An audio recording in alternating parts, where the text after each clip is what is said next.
నమస్కారం, BTV news కి స్వాగతం. ముందుగా ముఖ్యాంశాలు.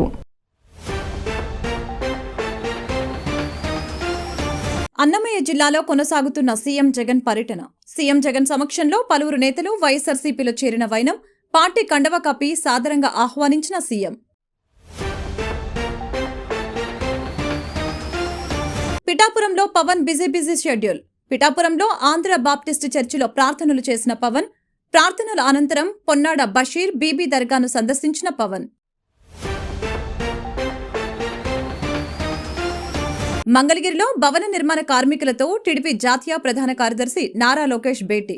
జగన్ ధనదాహంతో ఇసుక అందుబాటులో లేకుండా పోయిందని విమర్శ. కాంగ్రెస్ ఏపీ అభ్యర్థుల తొలి జాబితా విడుదల. 114 అసెంబ్లీ, 5 లోక్సభ అభ్యర్థులతో తొలి జాబితాను ప్రకటించిన కాంగ్రెస్. కడప లోక్సభ స్థానం నుంచి పోటీ చేస్తున్న షర్మిల.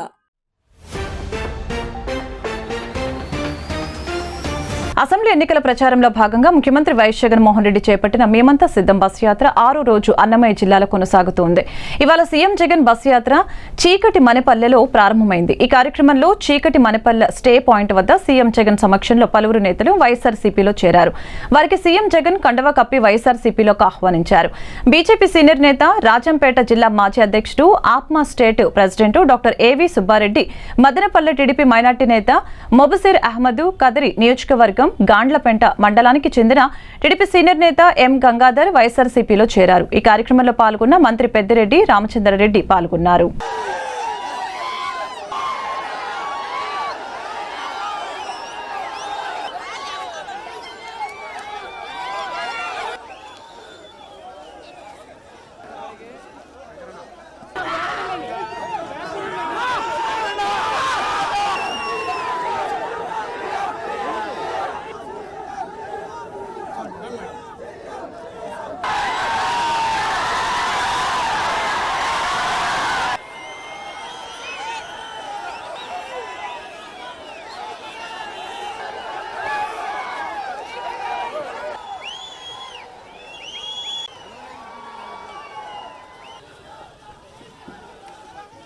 పిఠాపురంలో జనసేన అధినేత పవన్ కళ్యాణ్ విస్తృతంగా పర్యటిస్తున్నారు. పిఠాపురంలో ఆంధ్ర బాప్టిస్ట్ చర్చిలో పవన్ కళ్యాణ్ ప్రార్థనలు చేశారు. ప్రార్థన అనంతరం పొన్నాడ బషీర్ బీబీ దర్గాను పవన్ కళ్యాణ్ సందర్శించారు. రేపు తెనాలిలో పవన్ పర్యటన చేయనున్నారు.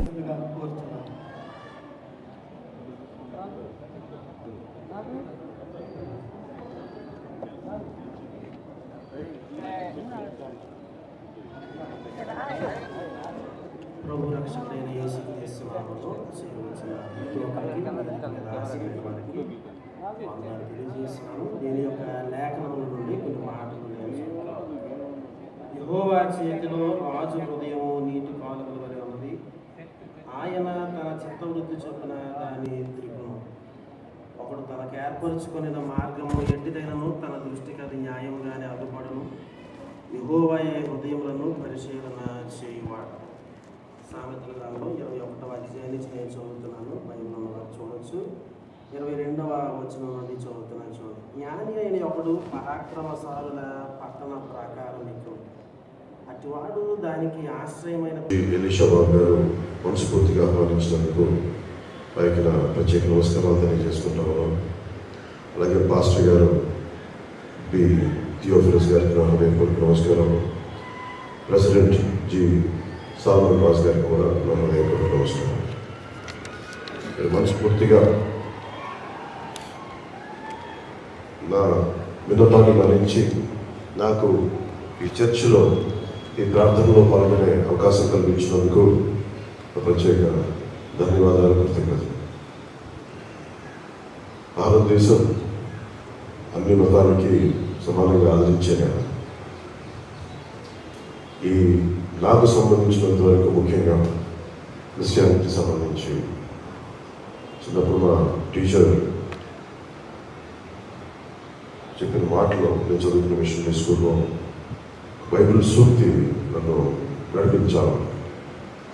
తనని తాను తగ్గించుకున్నవాడు హెచ్చింపబడ్డాడు. ఆ ఒక్క సూక్తి మా ఇమాన్యుయల్ టీచర్ చెప్పింది నడిచినప్పుడు ఎప్పుడో 5వ క్లాస్లో గుర్తుండిపోయింది. అది చాలా ఒక దిక్సూచన అయిపోయింది.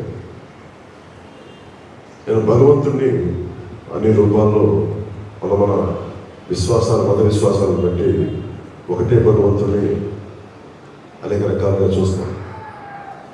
ఆ విశ్వాసం భారతదేశం మనకి నేర్పించింది. అలాంటి నాకు పూర్తి యోగ మార్గంలో ఉండే నాకు భగవంతుడు. మంగళగిరిలో భవన నిర్మాణ కార్మికులతో టీడీపీ జాతీయ ప్రధాన కార్యదర్శి నారా లోకేష్ భేటీ అయ్యారు. జగన్ ధనదాహంతో ఇసుక అందుబాటులో లేకుండా పోయిందని విమర్శించారు. 30 లక్షల మంది కార్మికులు పనులు లేక రోడ్డున పడ్డారని ఆవేదన వ్యక్తం చేశారు. తాము అధికారంలోకి వచ్చాక ఇసుక రేటు తగ్గిస్తామని భరోసా ఇచ్చారు. టీడీపీ జాతీయ ప్రధాన కార్యదర్శి నారా లోకేష్ మంగళగిరి నియోజకవర్గంపై పూర్తి స్థాయిలో దృష్టి కేంద్రీకరించారు. గత ఎన్నికల్లో మంగళగిరి నియోజకవర్గం నుంచి పోటీ చేసి ఓడిపోయిన లోకేష్ ఈసారి పక్కా ప్రణాళికతో ముందుకు వెళ్తున్నారు. ఇవాళ మంగళగిరి నియోజకవర్గంలో భవన నిర్మాణ కార్మికులతో భేటీ అయ్యారు. జగన్ ధనదాహంతో ఇసుక అందుబాటులో లేకుండా చేయటంలో రాష్ట్రంలోని 30 లక్షల మంది భవన నిర్మాణ కార్మికులు పనులు లేక రోడ్డున పడ్డారని ఆవేదన వ్యక్తం చేశారు. టీడీపీ పాలనలో ట్రాక్టర్ ఇసుక 1500 ఉంటే జగన్ రెడ్డి పాలనలో 5000 నుంచి 7000 వరకు ధర పలుకుతుందని ఆరోపించారు. ఈ భేటీలో భవన నిర్మాణ కార్మికులు తమ సమస్యల్ని నా దృష్టికి తీసుకుని వచ్చారు. జగన్ ప్రభుత్వం వచ్చాక ఇసుక అందుబాటులో లేకుండా పోవడంతో పనులు లేవని వెల్లడించారు. అమరావతి నిర్మాణం నిలిచిపోవడంతో తామంతా రోడ్డున పడ్డామని వారు ఆవేదన వెళ్లిపుచ్చారు.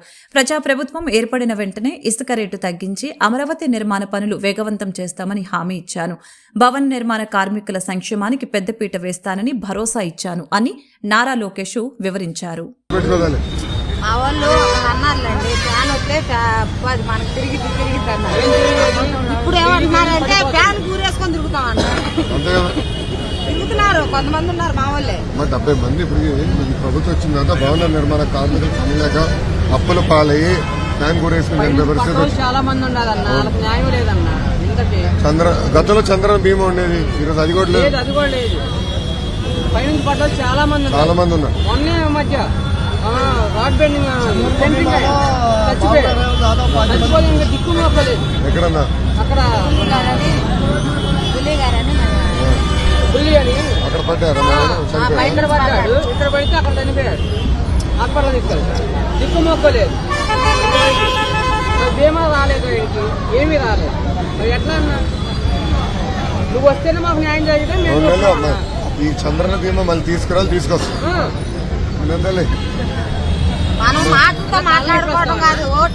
గట్టిగా ఓటేయి. ఎప్పుడు వస్తున్నా? 2 వారాలు పడుతుంది. వచ్చబండ చేసుకుంటూ వస్తాను. ఓకేనా? ఆగునా మాట్లాడి 2 నిమిషాలు చిన్న అంతే కదా. దాని నుంచి అన్న నువ్వు ఆగనా చూడు.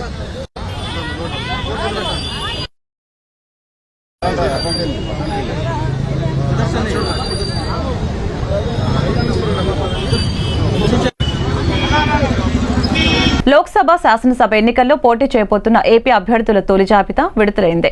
అభ్యర్థుల జాబితాను ఏఐసీసీ విడుదల చేసింది. 114 అసెంబ్లీ, 5 లోక్సభ అభ్యర్థులతో తొలి జాబితాను ప్రకటించింది. కడప లోక్సభ స్థానం నుంచి షర్మిల పోటీ చేస్తున్నారు. ఎంపీ అభ్యర్థులలో కర్నూలు రామ్ పుల్లయ్య యాదవ్, రాజమండ్రి గిడుగు రుద్రరాజు, బాపట్ల జేడీశీలం, కాకినాడ పల్లం రాజులను ప్రకటించారు. రాష్ట్రంలో పెన్షన్ల పంపిణీ ఆలస్యానికి జగన్మోహన్ రెడ్డి ప్రభుత్వం అధికార యంత్రాంగమే వహించాలని సిపి రాష్ట్ర కార్యదర్శి కె రామకృష్ణ వ్యాఖ్యానించారు. జగన్మోహన్ రెడ్డి కుయుక్తుల్ని రాష్ట్ర ప్రజలందరూ గ్రహించాలని తెలిపారు. రానున్న ఎన్నికల్లో జగన్ సర్కారుకు ఓటు ద్వారా బుద్ధి చెప్పాలని కోరారు. సిపిఐ రాష్ట్ర కార్యదర్శి కె రామకృష్ణ నేడొక ప్రకటన విడుదల చేశారు. ఎన్నికల కోడ్ నేపథ్యంలో పెన్షన్ల పంపిణీలో వాలంటీర్లను వినియోగించరాదని కేంద్ర ఎన్నికల సంఘం ఆదేశించింది. ఏపీలో దాదాపు 1,25,000 మంది సచివాలయ సిబ్బంది విధులు నిర్వర్తిస్తున్నారు. రాష్ట్రంలో ఉన్న 66 లక్షల మంది పెన్షన్దారులకు 1,25,000 మంది సచివాలయ సిబ్బంది పెన్షన్లను సకాలంలో ఎందుకివ్వలేరని జగన్మోహన్ రెడ్డి ప్రభుత్వం అధికార యంత్రాంగం కుట్రపూరితంగా వ్యవహరిస్తూ పెన్షన్ల పంపిణీని ఆలస్యం చేస్తుందని దుయ్యబట్టారు. పెన్షన్ల ఆలస్యానికి రాష్ట్ర ప్రభుత్వం ప్రధాన కార్యదర్శితో పాటు అధికార యంత్రాంగమే బాధ్యత వహించాలని అన్నారు. వాలంటీర్లను ప్రభుత్వ ఉద్యోగులుగా జగన్మోహన్ రెడ్డి ప్రభుత్వం ప్రకటించిందని, కానీ పలు ప్రాంతాల్లో వైసీపీ నేతలు చెప్పగానే పలువురు వాలంటీర్లు తమ విధులకు రాజీనామాలు చేసి ఎన్నికల ప్రచారంలో పాల్గొంటున్నారని అన్నారు. వైసీపీ నేతలు చెప్పగానే రాజీనామాలు చేయడానికి వాలంటీర్లు ప్రభుత్వ ఉద్యోగులా లేక వైసీపీ కార్యకర్తలా అని ప్రశ్నించారు. కమిషన్ ఆదేశాలతో ఇవాళ పెన్షనర్లకు అందాల్సిన డబ్బులు అందకుండా ఈరోజు రాష్ట్రంలో అధికార పార్టీ అధికార యంత్రాంగం అంతా కూడా పక్కా డ్రామా నడిపిస్తూ ఉన్నారు. అసలు ఇవాళ ఎన్నికల యంత్రాంగం చెప్పింది వాలంటీర్లు కాకుండా మిగతా ప్రభుత్వ యంత్రాంగం పంచమని చెప్పారు. మరి ప్రభుత్వం చాలా ప్రతిష్టాత్మకంగా చెప్పుకుంటా ఉంది సచివాలయ వ్యవస్థల గురించి. దాదాపు 1,26,000 మంది అందులో ఉద్యోగస్తులు ఉన్నారు. రాష్ట్రంలో 66 లక్షల మంది పెన్షనర్లు ఉన్నారు. ఒక్కొక్కరు 50 మందికి పెన్షన్ ఇస్తే ఒక గంట చాలు, అంతే. మ్యాక్సిమం హాఫ్ డే పడుతుంది. హాఫ్ డేలో 50 మందికి పోయి ఇవ్వచ్చు. మరి సచివాలయ సిబ్బంది అందరూ కూడా గ్రామాల్లోనే ఉంటారు కదా, వాళ్ళు పోయి వాళ్ళకి ఇచ్చేయచ్చు కదా. ఎవరు ఆటంకపరిచారు? పైగా కొంతమంది అధికార పార్టీ ఎమ్మెల్యేలు ఈరోజు వాలంటీర్లతో రాజీనామాలు పెట్టిస్తూ ఉన్నారు. నిన్నటి వరకు మీరేమంటారు, వాళ్ళంతా కూడా ప్రభుత్వ ఉద్యోగస్తులు అన్నారు. ఇప్పుడేమంటా ఉన్నారు, మీరు పిలిపించి రాజీనామాలు పెట్టమంటే రాజీనామాలు పెడతా ఉన్నారు. దీన్ని బట్టి అర్థమవుతా ఉంది వాళ్ళు ప్రభుత్వ ఉద్యోగస్తులు అయితే రాజీనామాలు పెట్టమంటే పెడతారా? నీవు కాదు, ఎవరు చెప్పినా పెట్టరు. కానీ ఇవాళ మీరు చెప్తానే వాళ్ళంతా కూడా రాజీనామాలు తెచ్చి క్యూలో నిలబడతా ఉన్నారంటే మన వైఎస్ఆర్ కాంగ్రెస్ పార్టీ కార్యకర్తలు కాబట్టి ఆ పని చేయగలుగుతూ ఉన్నారు. రేపు వేరే కొత్త గవర్నమెంట్ వస్తే వీళ్ళని ఎందుకు కొనసాగిస్తారు ఈ రకంగా చేస్తే? కాబట్టి ఏమంటే వాలంటీర్లు కూడా చెప్తా ఉన్నాయి, సరైనది కాదు. మీరు ప్రభుత్వ ఆదేశాల మేరకు నడుచుకోవాలి తప్ప అధికార పార్టీ అనుయాయులు అధికార పార్టీ నాయకులు చెప్పినట్టు మీరు నడుచుకుంటే మిమ్మల్ని వాలంటీర్లు అని అన్నారు. మీరు ఒక పార్టీ ఏజెంట్లు అవుతారు, లేదా ఒక పార్టీ కార్యకర్తలు అవుతారు. కాబట్టి ఏమంటే ఇది సరైనది కాదు. ఈ బంగ్లింగ్ అంతా మానుకోవాలి. ఇవాళ ఏదైతే పెన్షన్ సంక్షేమం అభివృద్ధి ఎన్డీఏ కూటమితోనే సాధ్యమని కేశినేని చిన్ని గద్దె రామ్మోహన్లు స్పష్టం చేశారు. ఎన్నికలు ఎప్పుడొస్తాయా అని ప్రజలు ఎదురు చూస్తున్నారని, ఎన్డీఏ కూటమిని అధికారంలోకి తీసుకువచ్చేందుకు ఉత్సాహం చూపిస్తున్నారని తెలిపారు. విజయవాడ తూర్పు నియోజకవర్గం 13వ డివిజన్ మెగా టౌన్షిప్ లో ఎన్డీఏ కూటమి ఆత్మీయ సమావేశం జరిగింది. ఈ సమావేశానికి కేశినేని చిన్ని, ఎమ్మెల్యే గద్దె రామ్మోహన్, బీజేపీ జనసేన నాయకులు, స్థానిక ప్రజలు పాల్గొన్నారు. ఈ సందర్భంగా వారు మాట్లాడారు. వైసీపీ పాలన పట్ల ప్రజలు విసుగు చెంది ఉన్నారని, ఎన్నికలు ఎప్పుడొస్తాయా అని ఎదురు చూస్తున్నారని పేర్కొన్నారు. ఎన్డీఏ కూటమి పట్ల ప్రజలు సంతోషం వ్యక్తం చేస్తున్నారని, రానున్న ఎన్నికల్లో గెలిపించుకునేందుకు సన్నద్ధంగా ఉన్నారని తెలిపారు. సంక్షేమ మరియు అభివృద్ధి యువత భవిష్యత్తుకు భరోసా రావాలంటే టీడీపీ అధికారంలోకి రావాల్సిన అవసరం ఉందని తెలిపారు. జనసేన బలపరిచిన గద్దె రామ్మోహన్ రావు, ఎమ్మెల్యే గద్దె రామ్మోహన్ రావు, నేను కలిసి వాళ్ళ ఆత్మీయ సమావేశానికి రావడం జరిగింది. ఇక్కడ అందరూ కూడా చాలా ఆత్మీయంగా ఎప్పుడెప్పుడు తెలుగుదేశం ప్రభుత్వం వస్తుందా, ఎన్డీఏ ప్రభుత్వం వస్తుందా అనే ఆతృతతో ఎదురు చూస్తున్నారు. తప్పకుండా రాబోయే కాలంలో ప్రతి ఒక్కరూ సిద్ధంగా ఉన్నారు. రేపు మే 13 జరిగే ఎలక్షన్స్లో తెలుగుదేశం, జనసేన, భారతీయ జనతా పార్టీ నిలబెట్టిన అభ్యర్థుల్ని గెలిపించుకుని రాష్ట్రాభివృద్ధిలో పార్టీ చంద్రబాబు నాయుడు గారిని ముఖ్యమంత్రిని చేసుకుని రాష్ట్రాభివృద్ధికి, వాళ్ళ ప్రజల సంక్షేమానికి, విశ్వాసానికి, వాళ్ళ బిడ్డల యొక్క జీవితాలు బాగుపడటానికి చంద్రబాబు నాయుడు గారు ముఖ్యమంత్రి కావాలని అందరూ కోరుకుంటున్నారు. ఇవాళ మాకు ఇక్కడ సహకరించిన తెలుగుదేశం నాయకులకి, కార్యకర్తలకి, భారతీయ జనతా పార్టీ నాయకులకి, కార్యకర్తలకి, జనసేన నాయకులకి, అందరికీ పేరు పేరున ధన్యవాదాలు తెలుపుకుంటూ ఈ ఊపుతో ముందుకు వెళ్ళి 175 నియోజకవర్గాల్లో ఉమ్మడి అభ్యర్థులు 170 నియోజకవర్గాలు పైగా 25 పార్లమెంట్లో 23 పార్లమెంట్లు పైగా మేము గెలవబోతున్నామని ఘంటాపథంగా తెలియజేసుకుంటాం. ఈ అవకాశం ఇచ్చిన ప్రతి ఒక్కరికి పేరు. గతంలో పుచ్చరపల్లి సుందరయ్య గారు లాంటి మహోన్నతమైన వ్యక్తులు ప్రాతినిధ్యం ఇచ్చిన జిల్లా, కాకాని వెంకటరత్నం గారు లాంటి ఉన్నతమైన రాజకీయ నాయకులు ప్రాతినిధ్యం వహించిన జిల్లా, మండలి వెంకట కృష్ణారావు గారు లాంటి ఒక గొప్ప నాయకులు ప్రాతినిధ్యం వహించిన జిల్లా. అలాంటి జిల్లాకి 5 సంవత్సరాల్లో జగన్మోహన్ రెడ్డి గారి నాయకత్వంలో ఈ జిల్లాలో ఉన్న వైఎస్ఆర్సీపీ పార్టీ నాయకులు వాళ్ళ యొక్క భాషా తీరు, తిట్లు పురాణంతో ఒక వ్యక్తి అయితే, ఆడవాళ్ళని కించపరిచేది మరొక వ్యక్తి అయితే, పార్టీ ఆఫీసు మీద దాడి చేసే ఇంకొక వ్యక్తి అయితే, ఇలాంటి వ్యక్తుల వలన దిగజారిపోయిన ఈ యొక్క కృష్ణా జిల్లా ప్రతిష్టని మన పునర్నిర్మాణం చేసుకోవడానికి ప్రజలందరూ కూడా సిద్ధమయ్యారు అని చెప్పడానికి ఈ రోజున ఇక్కడ జరిగిన ఈ కార్యక్రమం. అనేక మంది మహిళా సోదరిమణులు, అనేక మంది పెద్దలు విచ్చేసి ఇవాళ మా అందరికీ కూడా సంఘీభావం తెలియజెప్పడం కాకుండా చంద్రబాబు గారు పడుతున్న కష్టానికి మేమందరం కూడా ఒక సైనికుల్లాగా పనిచేస్తామని చెప్పే విధంలో ఇక్కడ ఉన్నారంటే ఇవాళ ఈ జిల్లా ప్రతిష్టను కాపాడుకోవడానికి వాళ్ళు ఎంత కృతనిశ్చయంతో ఉన్నారని అర్థమవుతోంది. ఏది ఏమైనా కూడా ఇవాళ ఇక్కడ ఈ జిల్లాలో వైఎస్ఆర్సీపీ పార్టీ నాయకులకి డిపాజిట్లు కొల్లగొట్టే విధంగా ఇక్కడ ఎన్నికలు జరగబోతూ ఉందని చెప్పి ప్రజల నుంచి వస్తున్న వాగ్దానాలు వాటన్నిటిని కూడా నిలుపుకునే విధంగా మేమందరం కలిసికట్టుగా పార్టీ అంతా ఒకే మాట మరి తెలుగుదేశం పార్టీ, భారతీయ జనతా పార్టీ, జన సైనికులు, అదేవిధంగా లోక్ సత్తా పార్టీ అన్ని పార్టీలని కలుపుకొని అందరూ కూడా ఉమ్మడి అభ్యర్థులకి గెలిపించే విధంగా ప్రతి ఒక్కరు కూడా ముందుకు వెళ్తామని చెప్పి దృఢంగా మాకు ధైర్యం చెప్పి ముందుకు నడిపిస్తూ ఉన్నారు. వీళ్ళందరికీ కూడా ఈ కాలంలో ఏర్పాటు చేసిన ఈ యొక్క ఆత్మీయ సమావేశానికి ఏర్పాటు చేసిన నిర్వాహకులందరూ కూడా మనస్ఫూర్తిగా మా యొక్క కృతజ్ఞతలు తెలియజేస్తూ రాష్ట్ర ప్రజల పట్ల ముఖ్యమంత్రి జగన్మోహన్ రెడ్డికి ఉన్న అంకిత భావంతో ముగ్ధుడిని అయ్యానని విజయవాడ వైసీపీ పార్లమెంట్ అభ్యర్థి కేశినేని నాని తెలిపారు. మైనార్టీ, బీసీ, ఎస్సీ, ఎస్టీలను దారుణంగా మోసం చేస్తున్న తెలుగుదేశం, బీజేపీ, జనసేన మాటలు నమ్మే పరిస్థితిలో ప్రజలు లేరని చెప్పారు. పశ్చిమ నియోజకవర్గంలోని 54 డివిజన్ పరిధిలో విజయవాడ వైసీపీ ఎంపీ అభ్యర్థి కేశినేని నాని, అసెంబ్లీ అభ్యర్థి ఆసిఫ్ ఇరువురు కలిసి స్థానిక కార్పొరేటర్లు నగర మేయర్ భాగ్యలక్ష్మితో కలిసి ఎన్నికల ప్రచారం నిర్వహించారు. ఇంటింటికి ఎన్నికల ప్రచారం అనంతరం ఏర్పాటు చేసిన విలేకరుల సమావేశంలో ఎంపీ అభ్యర్థి కేశినేని నాని, అసెంబ్లీ అభ్యర్థి ఆసిఫ్లు మాట్లాడుతూ ప్రజలందరూ ఆలోచన చేసి వారి ఓట్లు కూటమికి వేసి వృధా చేసుకోకుండా ఫ్యాన్ గుర్తుపై వేసి మరొకసారి జగన్మోహన్ రెడ్డిని ముఖ్యమంత్రిని చేయవలసిన బాధ్యత ప్రజలపై ఉందని చెప్పారు. చంద్రబాబుకు ఓటు వేస్తే వాలంటరీ వ్యవస్థతో పాటు సచివాలయం తొలగించడం ఖాయమని అన్నారు. ఈ కార్యక్రమంలో వైసీపీ నాయకులు పాల్గొన్నారు. చాలా సంస్కరణలో ఈ దేశంలో కాదు, ఈ ప్రపంచంలోనే మీరు చూస్తే, మీరు మీడియా మిత్రులందరూ తెలుసు, నేను 200 దేశాలు తిరిగా. ఎక్కడన్నా కానీ ఈ దేశం మొత్తం తిరిగా, ఒక ఎంపీగా తిరిగా, ఒక వ్యాపారవేత్తగా తిరిగా. అసలు జగన్మోహన్ రెడ్డి గారు తీసుకొచ్చిన సంస్కరణలు చూస్తే నిజంగా కూడా నాకే ఆశ్చర్యం వేసేది. ఎందుకంటే మొన్నటి వరకు మీకు అందరూ తెలుసు, 3 నెలల క్రితం వరకు నేను తెలుగుదేశం పార్టీలో ఉన్నా. నాకు అసలు ఆయన పేదల పట్ల, ఈ సమాజం పట్ల, ఈ ప్రాంతం, ఈ రాష్ట్రం పట్ల ఆయనకు ఉంటున్నటువంటి అంకిత భావం చూస్తే నేను ముగ్ధుడయ్యేవాడిని. ఎందుకంటే మీరు అక్కడ చూసారా, 50,000 మంది 50 కుటుంబాలకి ఒక మనిషిని పెట్టి ఆ కుటుంబాలకు సేవ చేసిన చరిత్ర ఎక్కడ ఈ దేశంలో చూసారా, ఈ ప్రపంచంలో చూసారా? అంటే ప్రతి ఇంటికో 3 వేసుకుంటే, లేదా ఇంటికో 4 వేసుకుంటే 150 మందికో 200 మందికో ఒక వ్యక్తిని పెట్టి మీకు సేవ చేయించిన వ్యక్తి జగన్మోహన్ రెడ్డి గారు. అది ఒక సంస్కరణ. అట్లాగే సచివాలయ వ్యవస్థ, అదొక పెద్ద సంస్కరణ.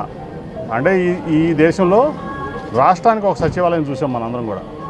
28 రాష్ట్రాలు లేకపోతే ఉంటే యూనియన్ టెరిటరీస్ ఉంటే అన్ని సచివాలయం చూసాం. ఇవాళ దాదాపు 15,000 సచివాలయాలు ఈ రాష్ట్రంలో పెట్టినటువంటి గొప్ప సంస్కరణవేత్త, గొప్ప సామాజికవాది ఇవాళ మన ముఖ్యమంత్రి జగన్మోహన్ రెడ్డి గారు. అంటే ఈ వాలంటరీ వ్యవస్థ అవనండి, లేకపోతే ఈ సచివాలయ వ్యవస్థ అవనండి, దీని ద్వారా 4 లక్షల మందికి ఉద్యోగాలు ఇచ్చారు. ప్రజలకు సేవ చేయమని ప్రతి ఇంటికి పెట్టారు. అట్లాగే హెల్త్ క్లినిక్లు, నేను ముఖ్యంగా పల్లెటూరులో వెళ్తుంటే విజయవాడ పశ్చిమ నియోజకవర్గం 54 డివిజన్ అబ్దుల్ అర్షద్ గారి ఆధ్వర్యంలో గడప గడప కార్యక్రమం ప్రారంభించడం జరిగింది. ఈ యొక్క గడప గడప కార్యక్రమంలో వెళ్ళి మేము సమస్యలు అడుగుతుంటే వాళ్ళందరూ పెద్దవారు, వయసు పైబడిన వారు ముందుకొచ్చి, అయ్యా మాకు నిన్న పెన్షన్ రాలేదు, అయ్యా మాకు ఏ ఒక్క టాబ్లెట్లు కొనుక్కోవడానికి కూడా డబ్బులు లేవు మా దగ్గర, మేము ఎలా బతకాలి ఏంటి అని చెప్పేసి వాళ్ళు వికలాంగులు కానివ్వండి, వృద్ధులు కానివ్వండి అనేక మంది వచ్చి బయటకు వచ్చి మాకు చెప్పడం జరుగుతుంది. వీటన్నిటికీ మూలకారకుడైన చంద్రబాబు నాయుడు, ఆయన దత్తపుత్రుడు పవన్ కళ్యాణ్ కావాలని చెప్పేసి ప్రజలకి ఇబ్బంది పెట్టే విధంగా పెన్షన్ ఎవరికి రానివ్వకుండా అడ్డుపడిన నాయకుడు ఎవడు ఉన్నాడంటే చంద్రబాబు నాయుడు, పవన్ కళ్యాణ్. మరి ఈరోజు ఈ యొక్క పశ్చిమ నియోజకవర్గంలో 12-13 డివిజన్లు కొండ ప్రాంతం. ఆ కొండ ప్రాంతం పైనుంచి వృద్ధులు ఎలా దిగొస్తారు, అలాగే వికలాంగులు ఉన్నారు, మానసిక వ్యాధులు ఉన్నారు, కిడ్నీ వ్యాధులు ఉన్నారు. వాళ్ళందరూ కూడా నానా అవస్థలు పడి నిన్న చాలా ఇబ్బంది పడ్డారు. ప్రతి ఒక్కళ్ళు కూడా అసలు పెన్షన్ వస్తుందా రాదా, మాకు అసలు మా పరిస్థితి ఏంటని చెప్పేసి వాళ్ళు ఒకటే, మేము వెళ్ళిన ప్రతి చోట వాళ్ళందరూ బాధపడుతున్నారు. మరి ఇంతమందికి బాధ పెట్టి చంద్రబాబు నాయుడు కానీ, పవన్ కళ్యాణ్ కానీ ఇంతమందికి బాధ పెట్టి ఏం సాధిద్దాం అనుకుంటున్నాడు? ప్రజల్ని ఇబ్బందులు పెట్టి గత 14 సంవత్సరాల నుంచి ఈ రాష్ట్రానికి మీరు చేసిన ఇబ్బందులు సరిపోలేదా? మరి ఈరోజు తెలుగుదేశం పార్టీ బలం బలగం కార్యకర్తలేనని ఎన్ని అవాంతరాలు ఎదురైనప్పటికీ కార్యకర్తలు సమర్థవంతంగా ఎదుర్కొని పార్టీని రక్షించుకుంటున్నారని ఇదే స్ఫూర్తిని కొనసాగిస్తూ రానున్న ఎన్నికల్లో విద్వేషాలు రెచ్చగొట్టే వైసీపీ ప్రభుత్వాన్ని సాగనంపాలని మైలవరం నియోజకవర్గ బీజేపీ జనసేన తెలుగుదేశం పార్టీల సంయుక్త అభ్యర్థి వసంత వెంకట కృష్ణ ప్రసాద్ పిలుపునిచ్చారు. జనసేన అధినేత పవన్ కళ్యాణ్ ధ్యేయం దుర్మార్గపు ప్రభుత్వాన్ని తరిమి కొట్టడమేనని నొక్కి వక్కానించారు. మన బిడ్డల భవిష్యత్తును ప్రశ్నార్థకంగా మార్చినందుకు వైసీపీకి ఓటు వెయ్యాలా అని నిలదీశారు. మైలవరంలో బూతుల ప్రతినిధులు నాయకులతో శంకరావం సమీక్ష సమావేశం నిర్వహించడం జరిగింది. ఈ కార్యక్రమంలో విజయవాడ పార్లమెంటు టీడీపీ ఉమ్మడి అభ్యర్థి కేశినేని శివనాథ్ చిన్ని, మైలవరం నియోజకవర్గ జనసేన పార్టీ ఇన్ఛార్జి అక్కల రామ్మోహన్ రావు గాంధీ, బీజేపీ నాయకులు జన సైనికులతో కలిసి ఎమ్మెల్యే వసంత పాల్గొన్నారు. ఈ సందర్భంగా వసంత కృష్ణ ప్రసాద్ మాట్లాడుతూ పవన్ కళ్యాణ్ ధ్యేయం ఈ దుర్మార్గపు ప్రభుత్వాన్ని తరిమి కొట్టడమేనని స్పష్టం చేశారు. మన ప్రాంతానికి పరిశ్రమలు రాకుండా ఆంధ్రప్రదేశ్ రాష్ట్ర ప్రభుత్వం విద్యుత్ ఛార్జీలను విపరీతంగా పెంచిందని తెలిపారు.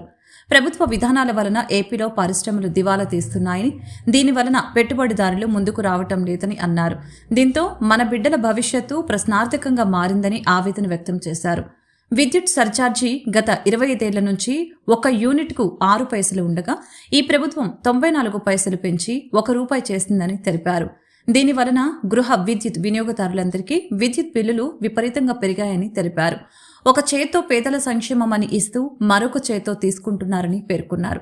ఈ కార్యక్రమంలో నాయకులు, కార్యకర్తలు, అభిమానులు తదితరులు పాల్గొన్నారు. వారి ఆలోచన ఈరోజు మోడీ గారిని ఒప్పించి 3 సార్లు ముఖ్యమంత్రి, 2 సార్లు ప్రధానమంత్రి, 3వసారి కాబోయే ప్రధానమంత్రి, అలాగే 3 సార్లు ముఖ్యమంత్రి అయ్యి ఇప్పుడు 4వసారి ముఖ్యమంత్రి కాబోతా ఉన్నారు. మీ అందరి ఆశీస్సులతో, మీ అకుంఠిత దీక్షతో ఈ ఆంధ్ర రాష్ట్ర తెలుగు ప్రజల గౌరవం ఢిల్లీ దగ్గర తాకట్టు పెడితే ఆనాడు ఎదురు తిరిగి తెలుగు వారి ఆత్మగౌరవం కోసం స్థాపించిన తెలుగుదేశం పార్టీ తెలుగు ప్రజల మలుపులన్నింటిలో కూడా కీలకమైనటువంటి పాత్ర పోషించిన తెలుగుదేశం పార్టీ రేపు 2024 ఎన్నికల్లో చంద్రబాబు నాయుడు గారి నాయకత్వంలో ఈ రాష్ట్రంలో గెలవటం అత్యంత అవసరం అనే విషయాన్ని మీరందరూ గుర్తించి గమనించి రాబోయే 40 రోజులు వివిధ కార్యక్రమాలు ఉన్నాయి. రకరకాల కార్యక్రమాలు, ఈరోజు బూత్ కమిటీ సమావేశాలు, అలాగే రేపు ఎస్సీ కుటుంబ సభ్యులతో ఒక సమావేశం, తెలుగు యువత కుటుంబ సభ్యులతో సమావేశం, బీసీ సభ్యులతో ఒక సమావేశం, వలసల సమావేశాలు ఏర్పాటు చేశాం. అలాగే రేపు నామినేషన్లప్పుడు పెద్ద కార్యక్రమాలు రావచ్చు, పవన్ కళ్యాణ్ గారు వచ్చినప్పుడు సమావేశం, అలాగే చంద్రబాబు నాయుడు గారి నియోజకవర్గానికి వచ్చినప్పుడు ఒకసారి సమావేశం. ఈ రకంగా ఈ 40 రోజులు ఈ కుటుంబం అంతా కూడా ఉత్సాహంగా ఉండి ముందుకు సాగి చంద్రబాబు నాయుడు గారిని 4వసారి ముఖ్యమంత్రిని చేసి ఆంధ్ర రాష్ట్రాన్ని అభివృద్ధి పథంలో నడిపించుకోవాలని మీలో ఒకరిగా, మీ కుటుంబ సభ్యుడిగా మీ అందరికీ నిరంతరం అందుబాటులో ఉంటానని, మీరందరికీ మీ గ్రామ మైలవరం కొండపల్లిలో నూతనంగా ఏర్పాటు చేసిన వైఎస్ఆర్ కాంగ్రెస్ పార్టీని ఆసిఫ్ ప్రారంభోత్సవం చేశారు. ఈ సందర్భంగా దివ్యాంగుల కార్పొరేషన్ చైర్మన్ బందెల కిరణ్ రాజు ఆ కార్యాలయాన్ని సందర్శించారు. మైలవరం నియోజకవర్గ ఎమ్మెల్యే అభ్యర్థిగా ఒక సామాన్య వ్యక్తి బడుగు బలహీన వర్గానికి చెందిన సర్నాల తిరుపతిరావుని మర్యాదపూర్వకంగా కలిసి మైలవరం నియోజకవర్గం వైసీపీ జెండా ఎగరవేయాలని ఆయన పిలుపునిచ్చారు. తదుపరి వాలంటీర్లపై చంద్రబాబు చేస్తున్న దుష్ప్రచారం, ఆక్రోశంపై బందెల కిషోర్ రాజు ధ్వజమెత్తారు. ఈ సందర్భంగా సర్నాల తిరుపతిరావుకు తాము అండగా ఉన్నామని, ఆయన గెలుపు కోసం కృషి చేస్తామని తెలిపారు. ఈరోజు తెల్లారుజామున 5ంటికి మన వాలంటీర్లు వెళ్ళి ప్రతి ఒక్క గడప కట్టి అది ఇస్తూ ఉంటే వాళ్ళ కళ్ళల్లో ఆనందం మన వాలంటీర్లు కానీ, అక్కడ ఆ ఓటాతలు కానీ, ఆ దివ్యాంగులు కానీ, వికలాంగులు కానీ అందరూ కూడా ప్రతి ఒక్కరు కూడా ఒక్క పెన్షన్ తీసుకునే వాళ్ళు కానీ అందరూ కూడా మా పెద్ద కొడుకు ఇవాళ ఒకటానికి వస్తాడు, అన్ని పంపిస్తాడు అని ఎదురు చూసే వాళ్ళందరినీ కూడా అది కూడా తట్టుకోలేని చంద్రబాబు నాయుడు, అది కూడా చూసి తరించలేని చంద్రబాబు నాయుడు. పేదవాళ్ళ ఇంటికి మనం వెళ్ళి డబ్బులు అవుతాయండి, మనం వెళ్ళి చేయడం ఏంటని దాన్ని అంతా కూడా ఆపించి ఈ రోజున వాలంటీర్ అనే వాళ్ళందరినీ కూడా నిన్న ఒక నెమ్మగడ్డ రమేష్ అనే వ్యక్తితో కంప్లైంట్ చేయించి ఆ నెమ్మగడ్డ రమేష్ అనే వ్యక్తి పోయినసారి కూడా మనం చూసాం, లోకల్ బాడీ అలసిన ఆపాడు, ఎంపీటీసీ జెడ్పీటీసీ అలసిన ఆపాడు, అతను ఎంత అయితే ఆపాడో అప్పుడు కూడా వాళ్ళందరికీ కూడా బుద్ధి చెప్పారు ఈ ఆంధ్రప్రదేశ్ ప్రజలు. ఒక్క లోకల్ బాడీ ఎలక్షన్ గెలవలేని చంద్రబాబు నాయుడు, నిమ్మగడ్డ రమేష్ ఆ రోజున కూడా ఎలక్షన్ కమిషనర్గా ఈ ఆంధ్రప్రదేశ్కి వచ్చి ప్రతి ఒక్క దాంట్లో కంప్లైంట్ చేసుకుంటూ కూడా జగన్మోహన్ రెడ్డి గారికి అడ్డం. ఇవాళ ప్రతి ఒక్క పేదలందరూ కూడా జగన్మోహన్ రెడ్డి గారికి మేము ఎప్పుడు 13వ తారీఖు వస్తుందా అని ఎదురు చూస్తుంటే అది తట్టుకోలేని చంద్రబాబు నాయుడు ఇప్పుడు కొత్తగా 2 నినాదాలు ఎత్తాడు. బందెల కిరణ్ రాజ్, వైఎస్ఆర్ కాంగ్రెస్ పార్టీ విభిన్న ప్రతిపాదన విభాగం రాష్ట్ర అధ్యక్షుడిని. ఈరోజు ప్రధానంగా ఎన్టీఆర్ జిల్లా మైలవరం నియోజకవర్గంలో ఎన్టీఆర్ జిల్లా పార్లమెంట్ సభ్యులైనటువంటి కేశినేని నాని గారి ఆశీర్వాదంతో ఈ రాష్ట్రానికి దశాదిశ నిర్దేశించినటువంటి యువ ముఖ్యమంత్రి వర్యులు శ్రీయుత జగన్మోహన్ రెడ్డి గారి యొక్క ఆశీర్వాదం, ఆలోచన విధానంతో అతి సామాన్యమైన వ్యక్తి, అందరికీ తలలో నాలుగులాగా ఉండేటువంటి మనలో ఒక వ్యక్తి అయినటువంటి తిరుపతిరావు గారి యొక్క విజయాన్ని కాంక్షిస్తూ వైఎస్ఆర్ కాంగ్రెస్ పార్టీ విభిన్న ప్రతిభావంతుల విభాగం నుండి ఈరోజు మైలవరం నియోజకవర్గం రావడం జరిగింది. ఈరోజు తిరుపతిరావు గారిని నియోజకవర్గంలో ఉన్నటువంటి ప్రతి మండలంలో ఉన్నటువంటి దివ్యాంగ మిత్రులందరూ కూడా ఆశీర్వదించి హక్కును చేర్చుకుని వారికి అఖండ మెజారిటీ తెచ్చేలాగా మరి ఫ్యాన్ గుర్తుకే ఓటేసి వికలాంగులందరూ కూడా మంచి మెజారిటీని అందించాలి. ఈరోజు తిరుపతిరావు గారి గెలుపులో ప్రధాన భూమిక పోషించే విధంగా వికలాంగులందరూ ముందుకు రావాలని చెప్పేసి పిలుపునందిస్తూ ఈరోజు ఏదైతే జగన్మోహన్ రెడ్డి గారి యొక్క ఆలోచన విధానం ఉందో, ఎస్సీ ఎస్టీ బీసీ మైనార్టీలు కలుపుకుని ముందుకు పోయేటటువంటి ఆలోచన ఏదైతే ఉందో అది 100% నెరవేరాలంటే ఖచ్చితంగా మైలవరం గడ్డలో ఏదైతే తిరుపతిరావు గారు ఉన్నారో వారిని ఖచ్చితంగా మనం గెలిపించుకు తీరాలని చెప్పేసి పిలుపునిస్తూ ఇక్కడ జరుగుతున్నటువంటి మైలవరంలో ఏదైతే పెత్తందారీ వ్యవస్థ ఉందో ఆ పెత్తందారీ వ్యవస్థకు కూకటి వేలతోటి మరి పీకి వేసి ఈరోజు ఎస్సీ ఎస్టీ బీసీ మైనార్టీలందరూ బడుగు బలహీన వర్గాలందరూ కూడా మరి వారికి అండదండగా ఉండి గెలిపించాలని చెప్పేసి కోరుతూ ఏదైతే కులహంకారంతో దురహంకారంతో మరి పెత్తందారీ వ్యవస్థ రాష్ట్రంలో ఎన్నడూ లేని విధంగా ముఖ్యమంత్రి జగన్మోహన్ రెడ్డి పరిపాలనలో 2 లక్షల కోట్ల రూపాయల నిధుల్ని అర్హులైన ప్రతి ఒక్కరికి అందించి మంచి పరిపాలన అందించి వైసీపీ ప్రభుత్వానికి ప్రజలు మరొకసారి పట్టం కట్టాలని నగర మేయర్ రాయన భాగ్యలక్ష్మి తెలిపారు.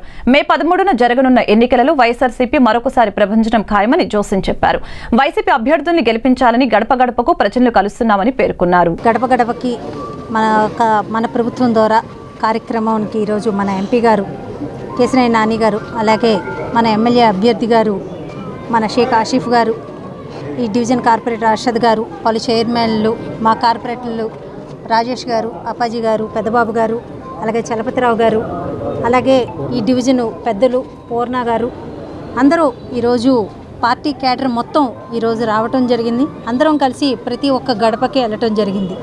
ఏదైతే డీబీటీ ద్వారా నాన్ డీబీటీ ద్వారా 2,90,000 కోట్లు ఈరోజు ప్రజలకి సంక్షేమం కోసం వెచ్చించారో మన గౌరవ ముఖ్యమంత్రి వర్యులు జగన్మోహన్ రెడ్డి గారు ప్రతి ఒక్క ఇంట్లోన ఆనందంగా మమ్మల్ని ఆహ్వానించడం జరుగుతుంది. ఈరోజు ప్రజల బాధల్ని, ప్రజలు అవసరాలని, ప్రజలకి ఏమి కావాలి అని గుర్తించి మా మంచి పరిపాలన, పేదల పరిపాలన అందించిన వ్యక్తి ఈరోజు జగన్మోహన్ రెడ్డి గారిగా ప్రతి ఒక్కరు గుర్తించడం జరుగుతుంది. అలాగే ఏదైతే పెత్తందారీ వ్యవస్థ ఒక్క ఆంధ్రప్రదేశ్ అంటే అమరావతి అన్న విధంగా గత 5 ఏళ్ల పాలన అన్నది దుష్టపాలన, దుర్మార్గ పాలన అన్నది మనకు ఆంధ్రప్రదేశ్లో మనం చూసాము. అలాంటి ఒక పాలన, అలాంటి ఒక దిక్కుమాల పాలన అన్నది మళ్ళీ రాకుండా ప్రజలందరూ మేల్కోవాలి. ఎందుకంటే ఎక్కడో ఢిల్లీ నుంచి ఈ పశ్చిమ నియోజకవర్గానికి ఒక వ్యక్తి రావటం జరిగింది, సుజనా చౌదరి గారు. ఈరోజు విజయవాడ నగరంలోనూ పశ్చిమ నియోజకవర్గంలో 12 డివిజన్ల కొండ ప్రాంతమే ఉంది. పెద్ద పెద్ద కార్లలోన పెత్తందారుల్లాగా ఢిల్లీలో తిరిగిన వాళ్ళు ఈరోజు కొండ ప్రాంతాల్లో ఉన్న ప్రజల ఒక బాధలు కానీ ఇక్కడ ఏదైతే ఒకే పార్టీకి ఒకే ఆలోచనకి కట్టుబడి ఉండే కమ్యూనిస్టులకు వేసే ఓటు వృధా కాబోదని సిపిఎం రాష్ట్ర కార్యదర్శి వర్గ సభ్యులు సిహెచ్ బాబురావు స్పష్టం చేశారు. ఇతర పార్టీలైన టీడీపీ, వైసీపీ, జనసేనకు ఓటు వేస్తే వారు ఏ పార్టీలో ఉంటారో ఎవరైనా గ్యారంటీ ఇవ్వగలరా అని ప్రశ్నించారు. బెల్లం చుట్టూ ఈగలు మూగినట్లుగా అధికారం ఎక్కడుంటే అక్కడకు వెళ్లిపోతున్నారని ఎద్దేవా చేశారు. మంగళవారం విజయవాడ సెంట్రల్ నియోజకవర్గంలో చేపట్టిన ప్రచార ర్యాలీలో బాబురావు మాట్లాడుతూ కమ్యూనిస్టులకు వేసే ఓటు వృధా కాదని సద్వినియోగమవుతుందని చెప్పారు. ఇతర పార్టీలైన టీడీపీ, వైసీపీ, జనసేనకు ఓటు వేస్తే వారు ఏ పార్టీలో ఉంటారో ఎవరైనా గ్యారంటీ ఇవ్వగలరా అని ప్రశ్నించారు. పార్లమెంటు సభ్యుడు కేశినేని నాని తెలుగుదేశంలో గెలిచి ఈ రోజున వైసీపీలో ఉన్నారని చెప్పారు. అలాగే వైసీపీలో మంత్రులుగా పనిచేసిన వాళ్ళు ఈరోజు టీడీపీలో ఉన్నారని అన్నారు. వీళ్లకు ఓటు వేస్తే ఏ పార్టీలో ఉంటారో గ్యారంటీ లేదు. బెల్లం చుట్టూ ఈగలు మూగినట్లుగా అధికారం ఎక్కడుంటే అక్కడికి వెళ్లిపోతున్నారని ఎద్దేవా చేశారు. అలాంటి వారికి ఓటు వేస్తే వృధా అవుతుందని స్పష్టం చేశారు. కమ్యూనిస్టులు మాత్రం ఒకే మాటకు, ఒకే పార్టీకి, ఒకే ఆలోచనకి కట్టుబడి ఉంటారని, కమ్యూనిస్టులకు చేసే ఓట్లు వృధా కాబోవని ఉద్ఘాటించారు.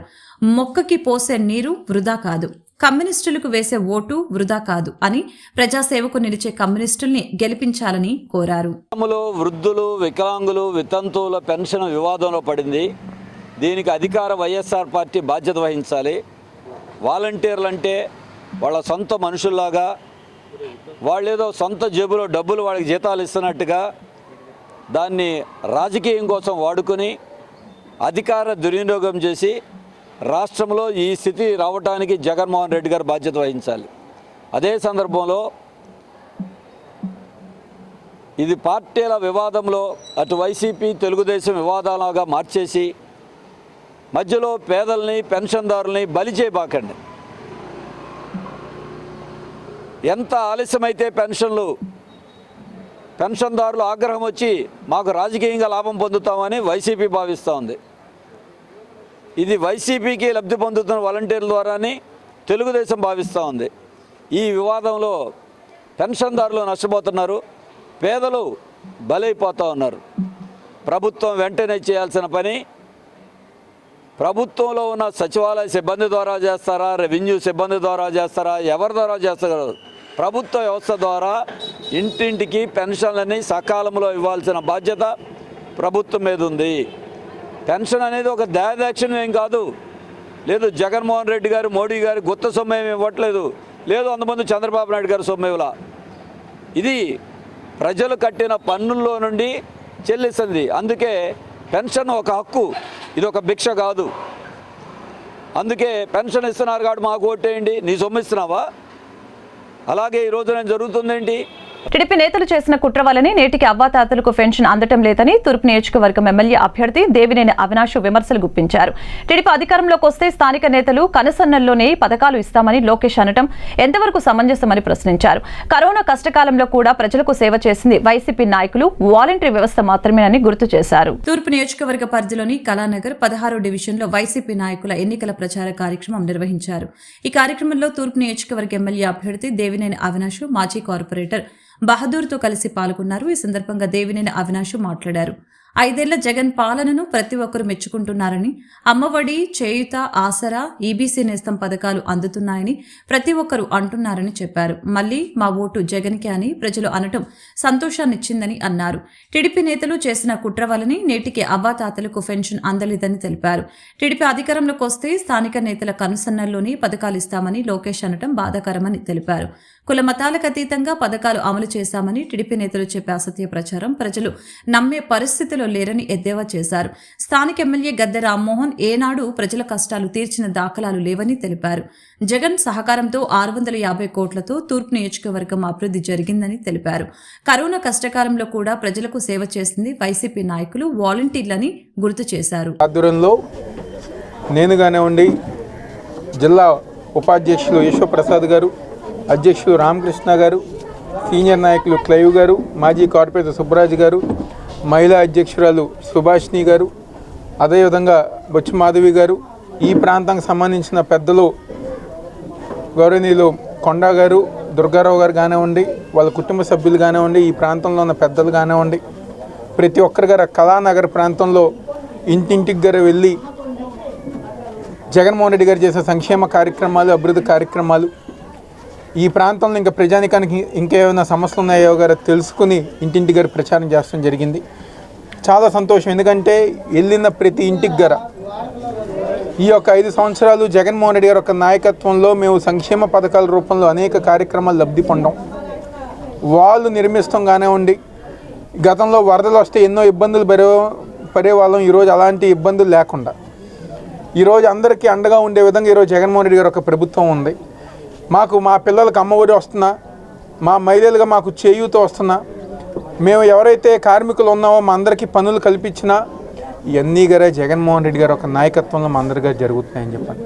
ఈరోజు జగన్మోహన్ రెడ్డి గారి వల్ల మేము ఏదైతే లబ్ధి పొందామో దానికి అనుగుణంగా రేపు జరిగే ఎన్నికల్లో జగన్మోహన్ రెడ్డి గారికి ఓటేసి మళ్ళీ ఆయన ముఖ్యమంత్రిగా చేస్తామని చెప్పని ప్రతి ఒక్కరి గారు చెప్పడం చాలా ఆనందంగా ఉంది. అదేవిధంగా ఈరోజు ఈ ప్రాంతంలో ఉన్న పెద్దవాళ్ళు కానివ్వండి, వికలాంగులు కానివ్వండి, ఎంతో బాధపడుతూ ఇది వరకు మాకు పెన్షన్ ఇంటికి వచ్చేది, వికలాంగులుగా మేము ఇంట్లోనే ఉండేవాళ్ళం. కానీ ఈరోజు మళ్ళీ చంద్రబాబు నాయుడు వల్ల ఈ నెల 7వ తేదీన ఉయ్యూరులో జరిగే చంద్రబాబు నాయుడు ప్రజాగలం సభను జయప్రదం చేయాలని మాజీ ఎమ్మెల్యే అభ్యర్థి బోడే ప్రసాద్ పిలుపునిచ్చారు. రాష్ట్ర ప్రభుత్వం అనుసరిస్తున్న ప్రజా వ్యతిరేక విధానాలపై గలమెత్తి జగన్మోహన్ రెడ్డి చేస్తున్న అక్రమాలను ప్రజలకు వివరించేందుకు చంద్రబాబు నాయుడు నిర్వహిస్తున్న ప్రజాగలం యాత్రను ప్రజలు జయప్రదం చేయాలని కోరారు. చంద్రబాబు నాయుడు తలపెట్టిన ప్రజాగలంలో భాగంగా ఈ నెల 7వ తేదీన పెనమలూరు నియోజకవర్గంలోని ఉయ్యూరు పట్టణంలో మార్కెట్ సెంటర్ వద్ద బహిరంగ సభ నిర్వహించనున్నారు. ఈ బహిరంగ సభ ఏర్పాట్లను పెనమలూరు ఎన్డీఏ అభ్యర్థి బోడే ప్రసాద్, మాజీ ఎమ్మెల్సీ వైబీపీ రాజేంద్ర ప్రసాద్, తెలుగుదేశం పార్టీ నాయకులు అనుములు ప్రభాకర్ రావు, మండల పార్టీ అధ్యక్షులు కుటుంబరావు, టౌన్ పార్టీ అధ్యక్షులు గురునాథరావు తదితరులు సభ నిర్వహించే ప్రాంతాన్ని పరిశీలించారు. ప్రజాగలం నియోజకవర్గంలోని పెనమలూరు మండలంలో ప్రారంభమై కంకిపాడు, ఉయ్యూరు మండలాల్లో కొనసాగుతుందని ఆదివారం సాయంత్రం 4 గంటలకు ఉయ్యూరు పట్టణంలోని మార్కెట్ సెంటర్లో బహిరంగ సభ నిర్వహించనున్నట్లు నేతలు తెలిపారు. ఈ ముఖ్యమంత్రి ప్రజా వ్యతిరేక విధానాలు ప్రజల్లోకి తీసుకెళ్లి రేపు ఈ రాష్ట్రంలోకి రాబోయేది తెలుగుదేశం పార్టీ ఏదైతే మేనిఫెస్టోలో ప్రకటించామో సూపర్ 6 పథకాలు ప్రజలకు తెలియచేయడానికి జగన్మోహన్ రెడ్డి చేసిన అక్రమాలు, హత్యలు, ప్రజలకు జరిగిన నష్టం, బీసీలకి ఎస్సీలకి ఏ విధంగా నష్టపోయారు ఇవన్నీ కూడా తెలియచేయడానికి రేపు 7వ తేదీ ఆదివారం సాయంత్రం 5 గంటలకి ఉయ్యూరులో మార్కెట్ సెంటర్లో చంద్రబాబు నాయుడు గారు సభను ఉద్దేశించి ప్రసంగించబోతా ఉన్నారు. ఈ సభకి పెద్ద ఎత్తున పెనమలూరు నియోజకవర్గం నుంచి ప్రజలందరూ కూడా తరలి రానున్నారు. ఈ సందర్భంగా ప్రజలందరికీ కూడా ఈ చంద్రబాబు నాయుడు గారి ప్రజాగలం యాత్రని విజయవంతం చేయవలసిందిగా పిలిపిస్తా ఉన్నాం. చంద్రబాబు నాయుడు గారి పర్యటన పెనమలూరు నియోజకవర్గంలో 7వ తేదీన అంటే రాబోయే ఆదివారం సాయంత్రం 4 గంటలకి ఫిక్స్ అయింది.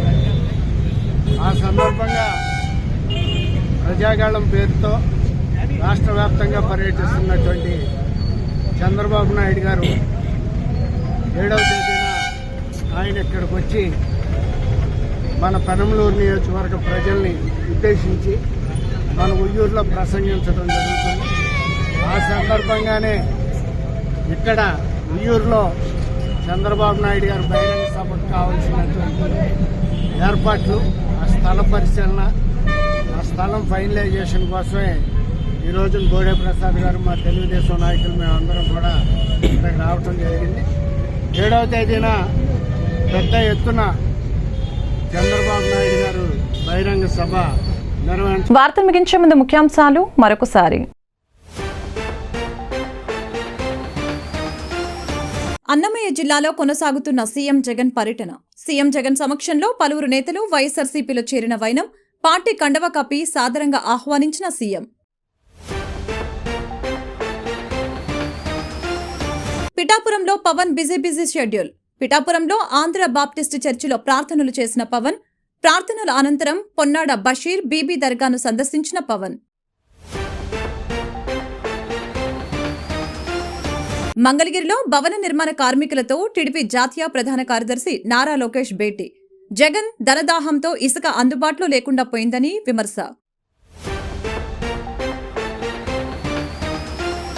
కాంగ్రెస్ ఏపీ అభ్యర్థుల తొలి జాబితా విడుదల. 114 అసెంబ్లీ, 5 లోక్సభ అభ్యర్థులతో తొలి జాబితాను ప్రకటించిన కాంగ్రెస్. కడప లోక్సభ స్థానం నుంచి పోటీ చేస్తున్న షర్మిల.